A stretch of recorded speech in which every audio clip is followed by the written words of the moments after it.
Breaking news చూస్తున్నాం. MLA కోటాలో ఎమ్మెల్సీలను ఖరారు చేసింది కాంగ్రెస్ అధిష్టానం. అద్దంకి దయాకర్, బల్మూరి వెంకట్లను ఎమ్మెల్సీలుగా ఎంపిక చేసింది. ఇటీవల జరిగిన అసెంబ్లీ ఎన్నికల్లో టికెట్లు త్యాగం చేసిన ఇద్దరు నేతలు కాంగ్రెస్ పార్టీ విజయం కోసం కృషి చేశారు.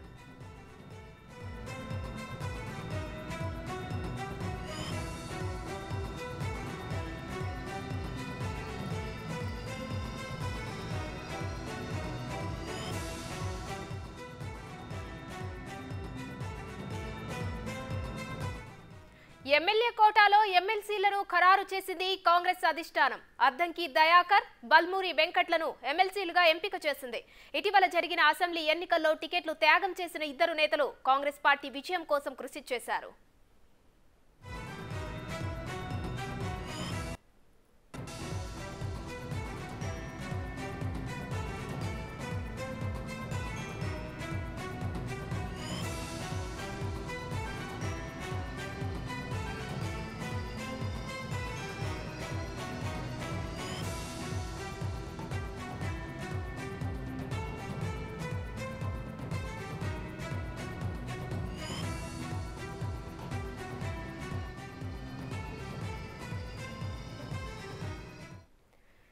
ఎమ్మెల్యే కోటాలో ఎమ్మెల్సీలను ఖరారు చేసింది కాంగ్రెస్ అధిష్టానం. దీనికి సంబంధించిన ఫుల్ డీటెయిల్స్ మా ఇన్పుట్ ఎడిటర్ పవన్ లైవ్ లో అందిస్తారు. పవన్, చెప్పండి, ఎవరైతే తమ సీట్లను త్యాగం చేశారో అద్దంకి దయాకర్, బల్మూరి వెంకట్లను ఎమ్మెల్సీలుగా ఎంపిక చేసింది కాంగ్రెస్ అధిష్టానం. దీనిపై అప్డేట్స్ ఏంటి పవన్?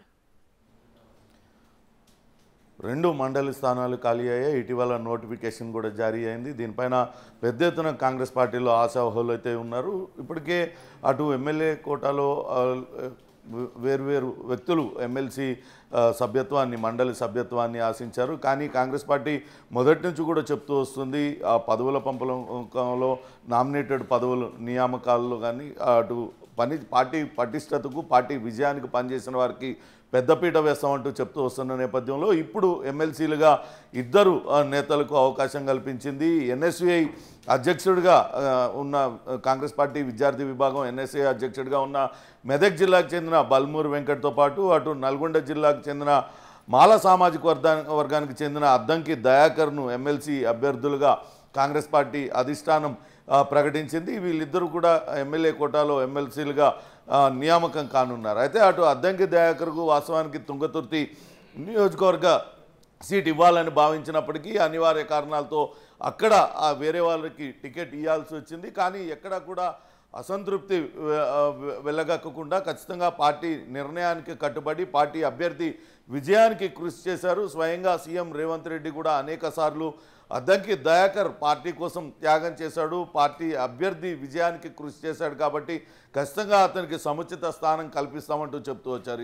ఈ నేపథ్యంలోనే అటు అద్దంకి దయాకర్ను ఎమ్మెల్యేల కోటాలో మండలికి పంపిస్తూ అధిష్టానం నిర్ణయం తీసుకుంది. రేవంత్ రెడ్డి ఖచ్చితంగా అద్దంకి దయాకర్కు ఇవ్వాల్సిందేనంటూ పట్టుపట్టినట్టుగా సమాచారం. మరోపక్క అటు బల్మూరి వెంకట్ గతంలో హుజూరాబాద్ ఉప ఎన్నిక సందర్భంగా అక్కడ జరిగిన ఉప ఎన్నికల్లో ఈటెల రాజేందర్ పైన కాంగ్రెస్ అభ్యర్థిగా పోటీ చేశారు. తర్వాత మొన్న హుజూరాబాద్ టికెట్ ఆశించినప్పటికీ అక్కడ వేరే వారికి ఇవ్వాల్సి రావడంతో బల్మూరి వెంకట్ అటు రాష్ట్ర వ్యాప్తంగా ఎన్ఎస్యుఐ కార్యకర్తలు కావచ్చు తిరుగుతూ అనేక నియోజకవర్గాల్లో తిరుగుతూ పార్టీ అభ్యర్థుల విజయానికి కృషి చేశారు. అంతేకాకుండా కాంగ్రెస్ పార్టీ నుంచి అటు విద్యార్థి, నిరుద్యోగ యువతకు సంబంధించిన సమస్యలపైన పోరాటం ఉధృతం చేశారు.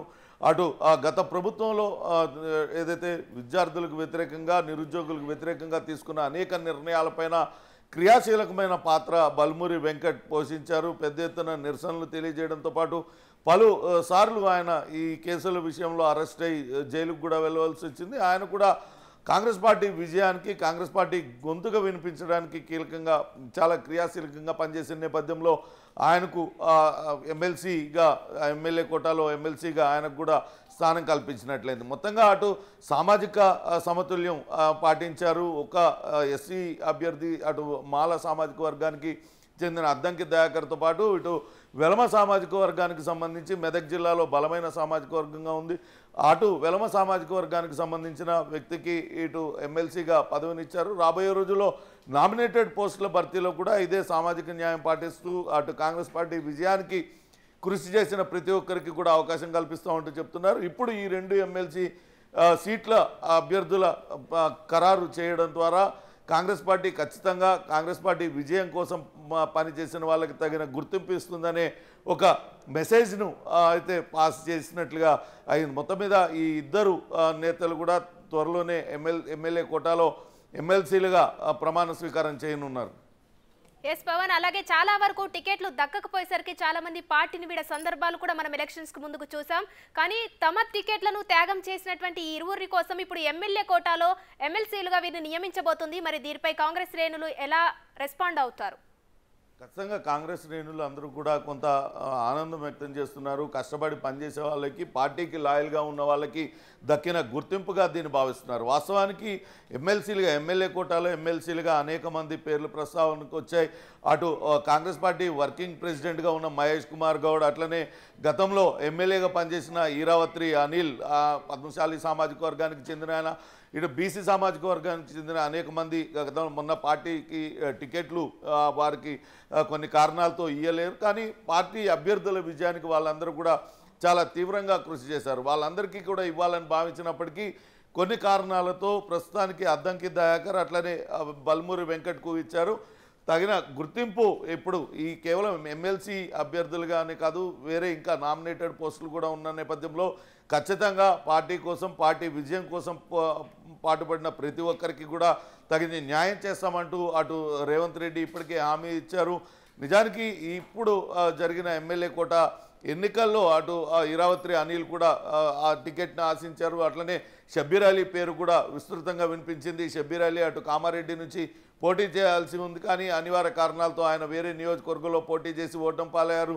ఆయన కూడా ఎమ్మెల్సీ కోటాలో ఆశించారు. మైనారిటీ కోటాలో ఎవరు లేకపోవడంతో అటు ఆయన ఆశించారు. కానీ వేరువేరు కారణాలతో ప్రస్తుతానికి అద్దంకి దయాకర్ అటు ఖచ్చితంగా గెలిచే సీటు ఆయన గెలుస్తారని అందరూ భావించినప్పటికీ అక్కడ వేరే వాళ్ళని అకామిడేట్ చేయాల్సి వచ్చిన నేపథ్యంలో ఆయన తన పదవిని, తన సీటుని త్యాగం చేశారు. అక్కడ పార్టీ నిలబెట్టిన అభ్యర్థి విజయం కోసం ఆయన కృషి చేసిన నేపథ్యంలో ఆయన త్యాగానికి తగిన గుర్తింపు. అట్లనే బల్మూరి వెంకట్ యువకుడు, విద్యావంతుడు, డాక్టర్గా ఆయన ఉన్నారు, డాక్టర్ చదివారు, ఆయన ఎంబీబీఎస్ చదివారు, ఇంకా అనేక రకాల ఉద్యమాల్లో క్రియాశీలకంగా పాల్గొన్నారు.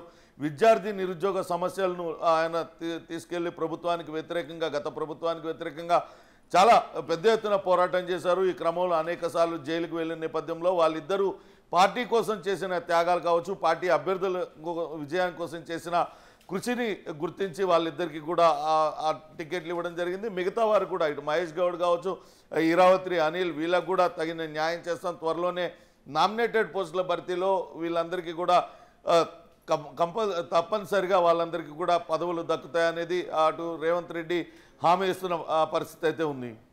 Right, thank you Pawan.